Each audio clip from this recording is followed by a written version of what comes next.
All right, so for this time, I'm going to go back to some of my background in agriculture and do kind of a livestock judging type of thing where I'm going to rank three books in a similar category. And that is, I'm going to be talking about The Wrong Kind of Weird, One for All, and The Initial Insult. The reason for that is all three of these are really a retelling of a previous classic in there, where you've got Edgar Allan Poe, you've got the Three Musketeers, you've got Pride and Prejudice. And so I wanted to group these three together because I don't know that when we have a limited space to put books through, that we want to put all three through. That kind of limits the opportunity for new stories and new things for them to read about. And so to me, my first place would be One for All.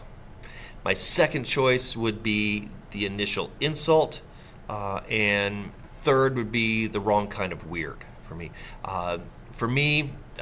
One for All first. This was a really fun retelling and reimagining of the original story. The other two don't have as much originality to it.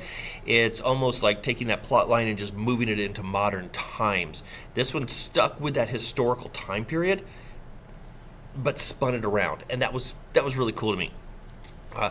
The second one for me, The Initial Insult, was a fascinating incorporation of so many stories, as I mentioned in my individual review of it. Though I struggle with the language in there, and just that one's a hard one for me.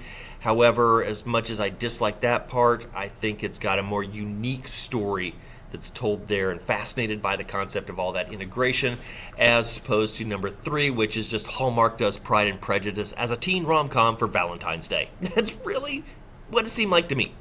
So those are my three comparisons of those. If I had to pick one, One for All going through.